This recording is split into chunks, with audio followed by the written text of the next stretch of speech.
آمنہ کے لال صلی اللہ علیہ وسلم کو خواب میں عرش والے نے اپنی زیارت کروائی۔ کیسی خوبصورت ملاقات ہوگی، کیا روحانی ملاقات ہوگی۔ اور اس ملاقات کے دوران مالک نے پوچھا، اے میرے مصطفیٰ، کیا تمہیں پتہ ہے کہ اس وقت مالا الاعلیٰ کے فرشتے آپس میں کیا گفتگو کر رہے ہیں؟ تو آمنہ کے لال نے کہا، اللہ یہ تو آپ ہی جانتے ہیں، مجھے کیسے پتہ چلے کہ وہ کیا کہہ رہے ہیں؟ تو وہ جو آپس میں گفتگو کر رہے تھے وہ نبی کریم صلی اللہ علیہ وسلم نے اپنے فرمان کی صورت میں اپنی امت تک پہنچا دیا۔ سبحان اللہ۔ فرمایا، الا ادلکم ما یمحو اللہ بہ الخطایا ویرفع بہ الدرجات۔ میرے امتیوں، کیا میں تمہیں وہ وظیفہ، وہ عمل بتا دوں جس سے اللہ گناہ بھی معاف کرتا ہے اور جنت میں درجے بھی بلند کرتا ہے؟ تو یہ وہی چیز تھی جو فرشتے اس وقت گفتگو کر رہے تھے آپس میں۔ تو صحابہ نے تو کہا، اللہ کے نبی ضرور بتائیں ایسا نسخہ جو فرشتوں کا بھی موضوع سخن ہو، وہ ان کی گفتگو بھی ہو، اور پھر اللہ رب العزت کے ساتھ جب آپ کی دیدار اور زیارت کی ملاقات ہو تو اس میں اس کا تذکرہ ہو، تو آپ تو یہ ہمیں ضرور بتائیے۔ تو آپ نے فرمایا وہ 3 چیزیں ہیں جن کے ساتھ اللہ رب العزت درجات کو بلند کرتا ہے اور گناہوں کو بھی معاف کرتا ہے۔ تو آپ نے فرمایا، اسباغ الوضوء علی المقارع، جب مشقت محسوس ہو، تبھی چاہت نہ رہ جائے، ٹھنڈ ہے، برف جیسا پانی، یا گرمیوں کی شدت میں ابلتا ہوا پانی۔ جی۔ سعودیہ میں اتنی ہیٹ ہوتی ہے کہ وہ جو ٹینکی میں پانی ہوتا ہے نا، وہ ہاتھ لگاتے وقت بھی ایک دفعہ جرت چاہیے۔ جی۔ اور ابھی ہمارے ہاں سردیوں میں اتنا ٹھنڈا پانی ہے۔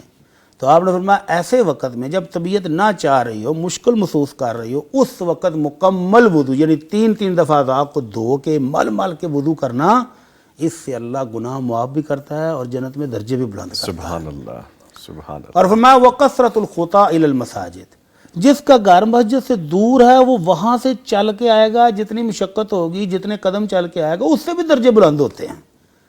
اب ہمارا تھوڑا سا تو گھر دور ہے، مسجد میں جایا نہیں جاتا، طبیعت میں سستی آتی ہے، تو پھر اس قسم کے جو اعمال ہیں، جو فضائل ہیں، جو اللہ کے نبی کے ارشادات ہیں، اس سے ہمت بڑھتی ہے صلی اللہ علیہ وسلم۔ جی۔ تو مدینہ منورہ میں مسجد نبوی کے پاس کچھ گھر خالی ہوئے، تو بنو سلمہ ایک قبیلہ ہے، انہوں نے چاہا کہ ہم وہ گھر خرید لیں، اور ہم دور رہتے ہیں تو ہر وقت آپ کی زیارت بھی ہوگی، آپ کے پیچھے نمازیں پڑھیں گے، تو ہم ادھر سے ادھر شفٹ ہو جاتے ہیں۔ جب آپ کو پتہ چلا کہ بنو سلمہ وہ مدینہ کی سرحد پر رہتے تھے، تو وہاں سے بہت ساری انفارمیشن ملتی تھی دشمن کے بارے میں، مسلمانوں کے بارے میں، تو وہ آنا چاہ رہے ہیں مسجد نبوی کے قریب۔ تو آپ نے فرمایا، یا بنی سلمہ دیارکم تکتب آثارکم، جی۔ اپنے گھروں میں ہی رہو، ادھر سے چل کے جب مسجد میں آتے ہو تو ایک ایک قدم تمہارا نوٹ کیا جاتا ہے، سبحان فرشتے لکھتے ہیں، اور ہر قدم پر تمہیں نیکیاں ملتی ہیں۔ تو آپ نے ان کو ادھر روک دیا کہ اتنی بڑی فضیلت کیوں چھوڑتے ہو، لو۔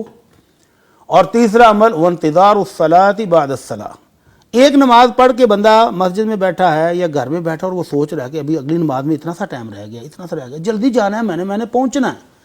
تو یہ جو فکر ہے نا نماز کی، اس سے بھی اللہ گناہ معاف کرتا ہے اور جنت میں درجے بلند کرتا ہے۔ سبحان اللہ، سبحان اللہ۔ اور آپ نے اسی روایت کے اندر، اسی حدیث کے اندر جس میں خواب کی زیارت کا تذکرہ ہے، فرمایا یہ نمازوں کی حفاظت، ان کی فکر، ان کا اہتمام جو شخص کرتا ہے، وہ عاش بخیر و مات بخیر، نمازوں کی فکر کرنے والا خوبصورت زندگی جیتا ہے اور موت بھی اس کو خوبصورت آتی ہے۔ سبحان اللہ۔ اور آپ نے اگلا فرمان تو سننے والا ہے، نمازوں کا اہتمام کرنے والا، نماز کی فکر کرنے والا۔ فرمایا کہ جو شخص نمازوں کی فکر میں اسی طرح اس کو زندگی کا وقت پورا ہو جاتا ہے، خرج من ذنوبہ کیوم ولدتہ امہ، نمازوں کا اہتمام کرنے والا دنیا سے جاتا ہے تو ایسے گناہوں سے پاک ہوتا ہے جیسے آج ہی اس کی والدہ نے اس کو جنم دیا ہو۔ اللہ